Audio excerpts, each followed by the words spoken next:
And thank you to the organizers for the last-minute shuffle. We are early in the campaign, and I appreciate the opportunity to take a moment and speak to you all. So my name is Melissa Chaudhry. I was born Melissa Rasmussen in the United States, and I was raised to believe in liberty and justice for all.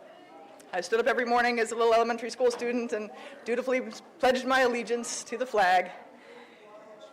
And I remember when Abu Ghraib broke. I believe my father was already deployed to Iraq. He was a Navy doctor. And I saw the images that showed the dehumanization of people that was not in keeping with the ideals of the country that I was raised by. And I think if you're an American child and you have that moment, one of two things happen. Either your heart breaks or you die a little bit inside. I think a lot of people in this country have died inside. But my heart broke. It got better a little bit when Dad told me how on a trip to Israel, military trip, he took a walk down to the Palestinian side late at night. He wasn't supposed to go. And a Palestinian gentleman brought him in, this strange American guy, and gave him tea. And his family told their stories of their dispossession and everything that Israel had put them through for generations. And he left that night a changed man. That told me that hearts can be changed. Direct stories, personal connection, we can show people that there's another way, that common humanity is actually accessible to all. And that gives me hope because of this moment we're in right now, politically. Right now, we have freedom of speech and freedom of assembly, deeply fundamental constitutional rights, being trampled on, being ignored, being overridden by acts of Congress. But there are two sides to America, there always have been. There's been the racism and the genocide and the white supremacy. That's been there since the beginning. But there has also been a vision for shared common humanity. That goes all the way back to the beginning. Even the first European settlers to come here, they weren't all genocidal. Some of them were like, wow, these native people, these are cool. We can be brothers on the land. We can trade. Like, this is great. From there, there's a common thread. Through the Civil War, through the Civil Rights Movement, through Vietnam, through the WTO.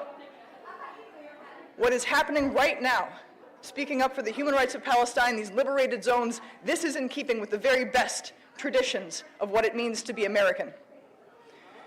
And I'm running for Congress to take that message and that principle and that hope to the halls of power. I'm running in District 9, that's South King County. That's Bellevue, Mercer Island, South Seattle, all the way down Kent, Tukwila, Renton, Auburn, Federal Way. The incumbent there right now is Adam Smith. So I take it you've heard of him. It's not secret. If you go to opensecrets.org, you know, so I'm not stepping over any slander lines when I say, his biggest funders are the Israel industry, AIPAC and the rest. The funders after that are Boeing and Raytheon and the other people who profit from the creation of bombs and bullets to kill children. He's the head of the Armed Services Committee. So he's in charge. He's a Democrat, quote unquote. He votes kind of the right way on housing and education and other stuff. I promise I'm going to do all that too, right?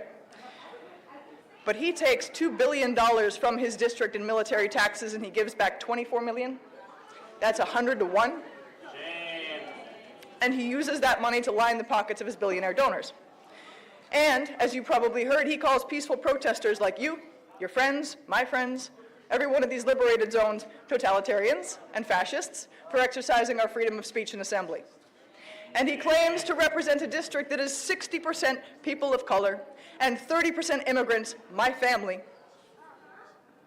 So this is why I'm running for Congress. I cannot live with myself as an American and as a Muslim if I do not challenge him. Just very briefly.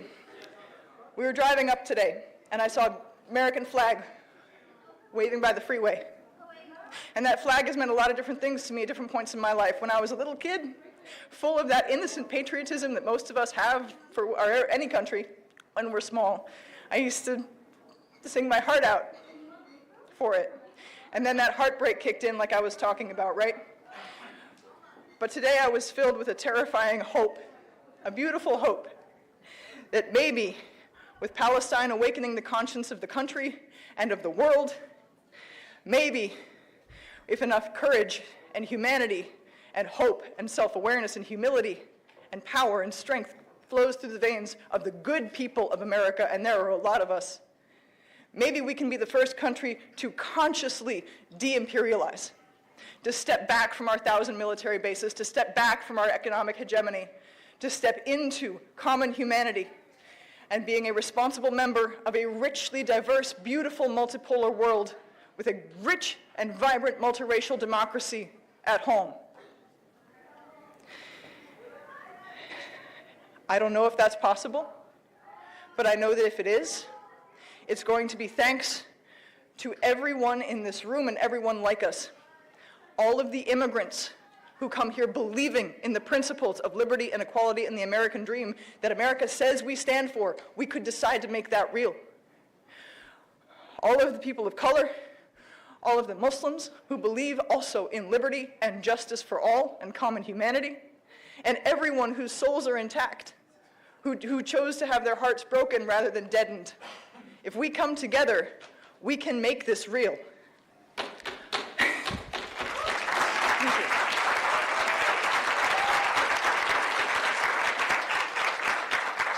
In order to do that, we need to get active. We need to get politically engaged and organized. I have a website. Ask me for a flyer. I'll give it to you. But I'm only one person. We need everyone in this room and everyone you know to register to vote your conscience. If you don't know how to register to vote, Google it. It's fine. If you cannot vote, that's okay. You can contribute. You can organize. You can volunteer. Ballots for the primary. I'll speak selfishly for a second. Ballots were going to be mailed out at the end of July. They have to be mailed in by August 6th for me to make it through the primaries and face off against Adam in November. If you want that to be possible, help everybody you know in that district, vote for me in August and then again in November.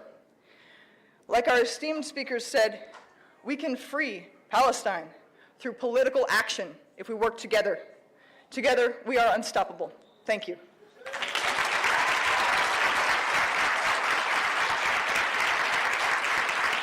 Thank you so much, future Congresswoman Melissa Chaudhry.